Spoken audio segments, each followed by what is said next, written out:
Bonjour classe, aujourd'hui on va parler du chapitre 4.3. Dans chapitre 4.3, on va parler de making plans, accepting, and then turning down invitations. D'accord. To make a suggestion or invite somebody to do something, we're going to be using on. We talked about on in chapitre 4.2, and this is our third kind of meaning of the pronoun on. So again, we use on to mean how about we or let's, and then whatever verb. For example, on fait les devoirs. On fait les devoirs. Let's do homework. Répétez-moi. On fait les devoirs.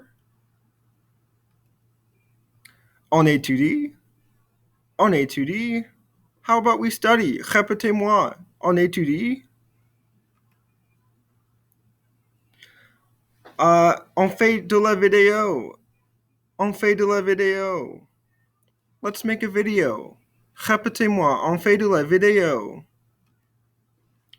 On joue au foot. On joue au foot. How about we play soccer? Répétez-moi. On joue au foot. So again, we're using on to make a suggestion or to invite, to extend an invitation to somebody. All right. When it comes to accepting an invitation, répétez-moi, d'accord means okay. You've heard me say this probably a billion times in class. D'accord, okay. Répétez-moi, bonne idée.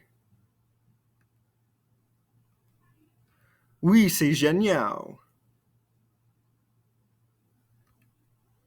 Répétez-moi, allons-y. Allons-y.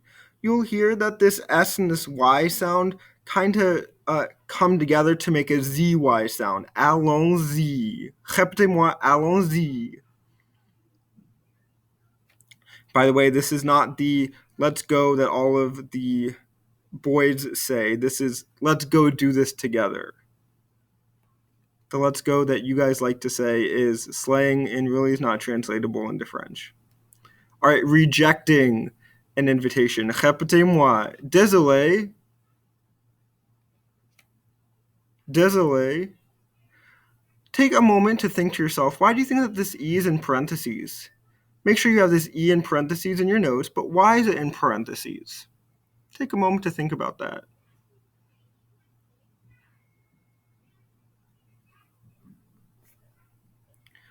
If you remember when we were first talking about adjectives with our color words, we had to make those adjectives agree in number and gender with the noun that they modified.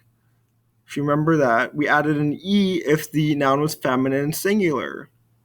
So, désolé just means sorry, but it comes from a bigger expression. I am sorry. Je suis désolé. Je suis désolé. You don't need to know that. However, this E in parentheses is referring back to whoever is speaking. So, as a male, I would say je suis désolé, no added E there. No added E. However, if you're a female and you say je suis désolé, you would have to have that E there because you as a female are speaking. And the sorry is describing you. Je suis désolé. So again, on a quiz or on a test, if I ask you to write désolé, if you're a male, I expect you to write désolé, no extra E here. And if you're a female, then yes, I do want that extra E. Répétez-moi, je ne peux pas. Je ne peux pas. Ça ne me dit rien. Répétez-moi, ça ne me dit rien. That doesn't interest me. Literally, you're saying that doesn't speak anything to me. It doesn't interest me. Répétez-moi, non, c'est barbon. Non, c'est barbon. All right, so accepting and rejecting, a lot of vocab that we've at least that we've seen before, or at least we've heard it before. D'accord, allons-y, that kind of stuff. All right, and then we're going to talk about adverbs of frequency. If you think of the word in English, frequency, it's telling how often or how frequent something occurs. So we have lots of these. Let's go through these. Short adverbs go right after the verb. For example, je fais quelquefois du vélo. Je fais quelquefois du vélo. I sometimes ride bikes or go biking. Je fais souvent du vélo. Je fais souvent du vélo. I often go bike riding. Je fais rarement du vélo. Je fais rarement du vélo. Again, these short, nice, one-word, sweet adjectives go right after our verb, our fair. Sometimes, often, and rarely. Number 2 in your notes, usually, the word usually goes at the beginning of the sentence. D'habitude, je fais du vélo. D'habitude, je fais du vélo. And d'habitude means usually again. D'habitude, je fais du vélo. Répétez-moi, d'habitude, je fais du vélo. With d'habitude, think of habitually. Habitually, it's a habit. You usually go bike riding. Going bike riding is a habit.